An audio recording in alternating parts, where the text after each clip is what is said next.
നമ്മളിപ്പോൾ നോക്കുന്നത് ഫെബ്രുവരി 2025-ലെ കുറച്ച് പ്രധാന സംഭവവികാസങ്ങളാണ്. KS പരീക്ഷയുടെ പല പേപ്പറുകളിലും ചോദ്യം വരാൻ സാധ്യതയുള്ള ഏരിയകളാണിത്. അപ്പോൾ പ്രധാനപ്പെട്ട കാര്യങ്ങളിലേക്ക് കടന്നാലോ? ഓക്കെ. ആദ്യമായിട്ട് ഈ തദ്ദേശ സ്വയംഭരണ സ്ഥാപനങ്ങളെ നവീകരിക്കാനായി സർക്കാർ ഒരു പുതിയ പരിഷ്കരണ കമ്മീഷനെ വെച്ചിട്ടുണ്ടല്ലോ. 1 വർഷമാണ് കാലാവധി എന്ന് കേട്ടു. നിയമങ്ങൾ മാറ്റുക, ഡിജിറ്റലൈസേഷൻ, സേവനങ്ങൾ എളുപ്പമാക്കുക, ഇതൊക്കെയാണ് ലക്ഷ്യം. ഇതൊരു പ്രധാനപ്പെട്ട മാറ്റം തന്നെയാണല്ലോ, അല്ലേ? അതെ, തീർച്ചയായും. സേവനങ്ങൾ ജനങ്ങളിലേക്ക് വേഗത്തിലും കാര്യക്ഷമമായും എത്തിക്കുക, അതാണ് ലക്ഷ്യം. ഇതിനോട് ചേർത്ത് വായിക്കാവുന്ന ഒന്നാണ് റേഷൻ കടകളെ സ്റ്റോറുകളാക്കി മാറ്റുന്നത്. അത് കേട്ടു. ഏകദേശം 14,250 കടകളാണ് അങ്ങനെ മാറാൻ പോകുന്നത്. അവിടെ ബാങ്കിംഗ്, അക്ഷയ സേവനങ്ങൾ, അങ്ങനെയുള്ള കാര്യങ്ങൾ കൂടി വരും. പിന്നെ ഫോൺ വഴി ഇന്റർനെറ്റ് സൗകര്യവും. പൊതുവിതരണ സംവിധാനം കൂടുതൽ ജനകീയമാക്കാനുള്ള ശ്രമം. ശരിയാണ്. അതുപോലെ മറ്റേ മുല്ലപ്പെരിയാർ അണക്കെട്ടിന്റെ കാര്യം, അതിന്റെ സുരക്ഷാ മേൽനോട്ടം പുതിയൊരു 7-അംഗ സമിതിക്ക് കൈമാറിയല്ലോ. ദേശീയ ഡാം സുരക്ഷാ അതോറിറ്റി, അതായത് NDSAക്ക് കീഴിലാണ് ഈ സമിതി. കേന്ദ്ര ജലവിഭവ മന്ത്രാലയമാണ് ഈ മാറ്റം കൊണ്ടുവന്നത്. ഇതിന്റെ പ്രത്യാഘാതങ്ങൾ എന്തായിരിക്കും? അതെ, അത് പ്രധാനപ്പെട്ടൊരു മാറ്റം തന്നെയാണ്. അണക്കെട്ടിന്റെ സുരക്ഷാ മേൽനോട്ടം സംസ്ഥാനങ്ങൾ തമ്മിലുള്ളൊരു വിഷയത്തിൽ നിന്ന് ഇപ്പോ ഒരു കേന്ദ്രീകൃത സംവിധാനത്തിലേക്ക് മാറുകയാണ്. 2021-ലെ ഡാം സുരക്ഷാ നിയമം അനുസരിച്ച് കേരളത്തിൽ നിന്നും തമിഴ്നാടിൽ നിന്നുമുള്ള പ്രതിനിധികളുണ്ട്, പിന്നെ വിദഗ്ധരും ഈ സമിതിയിലുണ്ട്. ഇത് സാങ്കേതിക മേൽനോട്ടം ഒരുപക്ഷെ ശക്തിപ്പെടുത്താൻ സഹായിക്കും. ശരിയാണ്. ഇനിയിപ്പോ സാമ്പത്തിക രംഗത്തെ ചില കാര്യങ്ങൾ നോക്കിയാലോ? കേരള ബാങ്ക് 50,000 കോടി രൂപ വായ്പ കൊടുത്തു എന്നൊരു വാർത്തയുണ്ട്. അതെ, സംസ്ഥാനത്തെ വായ്പാ വിതരണത്തിൽ കേരള ബാങ്ക് ഒരു പ്രധാന പങ്ക് വഹിക്കുന്നു എന്നതിന്റെ സൂചനയാണത്. മൊത്തം വായ്പയുടെ 8.42% ഇപ്പോൾ കേരള ബാങ്ക് വഴിയാണ്. അതിൽ തന്നെ പകുതിയോളം കാർഷിക മേഖലയ്ക്ക്. അത് ശ്രദ്ധിക്കേണ്ട ഒന്നാണ്. കാർഷിക സഹകരണ മേഖലയ്ക്ക് ഒരു ഉത്തേജനം തന്നെയാവും. അതെ. പിന്നെ ഊർജ്ജരംഗത്ത് വീടുകൾക്ക് മുകളിലെ സോളാർ പ്ലാന്റുകളുടെ എണ്ണത്തിൽ കേരളം 1ാമതാണെന്ന് കേട്ടല്ലോ. ഭയങ്കര വളർച്ചയാണ്. 99.99%. അതെ, അത് ചെറിയ കാര്യമല്ല. പുനരുപയോഗ ഊർജ്ജ രംഗത്ത് കേരളം ശരിക്കും വലിയ മുന്നേറ്റമാണ് നടത്തുന്നത്. 2023 മുതൽ ശേഷി ഓരോ വർഷവും ഇരട്ടിയാകുന്നു. അത് ശ്രദ്ധേയമാണ്. എന്നാൽ ഇതോടൊപ്പം മറ്റേ നിതി ആയോഗിന്റെ സാമ്പത്തിക ആരോഗ്യ സൂചികയുടെ കാര്യം കൂടി നോക്കണം. അതിലെന്താണ്? അതിൽ കേരളം 18 സംസ്ഥാനങ്ങളിൽ 15-ാം സ്ഥാനത്താണ്.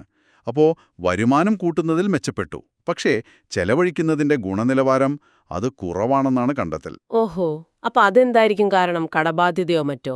ആവാം. സംസ്ഥാനത്തിന്റെ കടബാധ്യത, പൊതുചെലവിലെ കാര്യക്ഷമത കുറവ്, ഇതൊക്കെ കാരണങ്ങളാവാം. ഇത് KS പരീക്ഷയുടെ എക്കണോമിക്സ് ഭാഗത്ത് വിശകലനം ചെയ്യാൻ സാധ്യതയുണ്ട്. ശരിയാണ്. അതുപോലെ വിഴിഞ്ഞം തുറമുഖവുമായി ബന്ധപ്പെട്ട് മുന്ദ്ര മോഡലിൽ ഒരു SEZ അഥവാ പ്രത്യേക സാമ്പത്തിക മേഖല, അതിനെക്കുറിച്ചും ചർച്ച നടക്കുന്നുണ്ട്. അതും ശ്രദ്ധിക്കണം. അതെ. ഇനി സാമൂഹിക വിഷയങ്ങളിലേക്ക് വന്നാൽ മനുഷ്യനും വന്യജീവികളും തമ്മിലുള്ള സംഘർഷം അത് കൂടുന്നുണ്ടല്ലോ. ഉണ്ട്. അതൊരു ഗൗരവമുള്ള പ്രശ്നം തന്നെയാണ്. നഷ്ടപരിഹാരം കൂട്ടാനും പിന്നെ ഈ ഹോട്ട്സ്പോട്ടുകൾ, അതായത് സംഘർഷ സാധ്യതയുള്ള സ്ഥലങ്ങൾ കണ്ടെത്താനും തീരുമാനിച്ചിട്ടുണ്ട്. വയനാട്ടിലെ സുൽത്താൻ ബത്തേരി നഗരസഭയിലാണ് ഏറ്റവും കൂടുതൽ പ്രശ്നങ്ങൾ റിപ്പോർട്ട് ചെയ്തത്. ആറളം, നൂൽപ്പുയ, അവിടെയൊക്കെ സ്ഥിതി രൂക്ഷമാണ്. ഇതിനൊരു ശാശ്വത പരിഹാരം കണ്ടെത്തേണ്ടത് അത്യാവശ്യമാണ്. തീർച്ചയായും. വിദ്യാഭ്യാസ രംഗത്താണെങ്കിൽ 2026-ഓടെ സ്കൂൾ വിദ്യാഭ്യാസം പൂർണ്ണമായും ഡിജിറ്റലാക്കാൻ സമഗ്ര ഗുണമേന്മ വിദ്യാഭ്യാസ പദ്ധതി. ഓരോ കുട്ടിക്കും ഡിജിറ്റൽ പ്രൊഫൈലൊക്കെ വരും. ആരോഗ്യരംഗത്ത് അശ്വമേധം 6.0 എന്ന പേരിലൊരു കുഷ്ഠരോഗ നിർമ്മാർജ്ജന ക്യാമ്പയിനും. അതെ, പൊതുജനാരോഗ്യരംഗത്തെ ഒരു പ്രധാന ഇടപെടൽ തന്നെയാണത്. പിന്നെ ശാസ്ത്ര സാങ്കേതിക രംഗത്തും ഒരു പ്രധാന കാര്യം പറയണം. തിരുവനന്തപുരത്തെ ശ്രീ ചിപ്ര ഇൻസ്റ്റിറ്റ്യൂട്ട് അവര് ഒടിഞ്ഞ എല്ലുകൾ ശരിയാക്കാൻ പുതിയൊരു സംവിധാനം വികസിപ്പിച്ചു. അതെന്താണ്? ബോണിക്സ്, കാസ്പ്രോ എന്നൊക്കെ പേരിട്ടിരിക്കുന്ന പെല്ലറ്റുകളാണ്. സാധാരണ ഉപയോഗിക്കുന്ന ഗ്രാഫ്റ്റിങ്ങിനേക്കാൾ സുരക്ഷിതമാണെന്നാണ് പറയുന്നത്. കാരണം ഇത് മനുഷ്യന്റെ എല്ലിലെ അതേ ധാതുക്കൾ വെച്ചാണ് ഉണ്ടാക്കിയിരിക്കുന്നത്. മാത്രമല്ല മരുന്നുകൾ ചേർത്തതുകൊണ്ട് അണുബാധയും കുറയും. അത് കൊള്ളാമല്ലോ. വളരെ ശ്രദ്ധേയമായ ഒരു കണ്ടെത്തൽ. അതെ. അവസാനം ഈ പുരസ്കാരങ്ങളുടെ കാര്യവും പറഞ്ഞിട്ടുണ്ട്. MT വാസുദേവൻ നായർക്ക് പത്മവിഭൂഷൺ, PR ശ്രീജേഷിനും ശോഭനയ്ക്കും Padma Bhushan, doctor K Omanakutty, IM Vijayan എന്നിവർക്ക് പത്മശ്രീ. ഇതൊക്കെ വ്യക്തിഗത നേട്ടങ്ങളാണെങ്കിലും സംസ്ഥാനത്തിന് അഭിമാനിക്കാവുന്ന കാര്യങ്ങൾ തന്നെ. തീർച്ചയായും.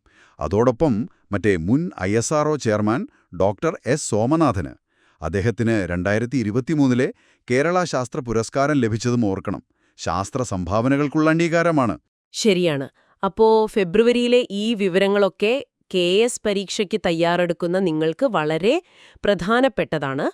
ഭരണമാറ്റങ്ങൾ, സാമ്പത്തിക സൂചകങ്ങൾ, സാമൂഹിക പ്രശ്നങ്ങൾ, പുതിയ പദ്ധതികൾ, ശാസ്ത്ര നേട്ടങ്ങൾ ഇതൊക്കെ ശ്രദ്ധിക്കണം.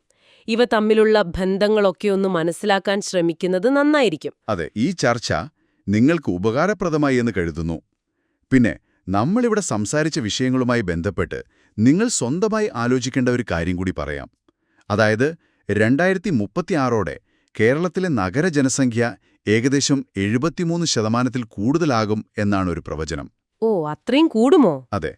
അപ്പോൾ ഈ അതിവേഗ നഗരവൽക്കരണത്തിന്റെ ഒരു പശ്ചാത്തലത്തിൽ നമ്മളിപ്പോൾ ചർച്ച ചെയ്ത തദ്ദേശ സ്വയംഭരണ സ്ഥാപനങ്ങളുടെ പരിഷ്കരണ ശ്രമങ്ങൾ അത് എത്രത്തോളം ഫലപ്രദമാകും, വർദ്ധിച്ചുവരുന്ന നഗരത്തിലെ ആവശ്യങ്ങൾ നിറവേറ്റാൻ ഈ പരിഷ്കാരങ്ങൾക്ക് കഴിയുമോ, ഇതിനെക്കുറിച്ചൊന്ന് ആഴത്തിൽ ചിന്തിക്കുന്നത് അത് പരീക്ഷയിലെ വിശകലനത്തിനൊക്കെ സഹായകമായേക്കാം. ശരിയാണ്. അത് വളരെ പ്രസക്തമായ ഒരു ചോദ്യം തന്നെയാണ്. നല്ലൊരു ചിന്തയാണ്. അപ്പോ അടുത്ത വിശകലനത്തിൽ നമുക്ക് വീണ്ടും കാണാം.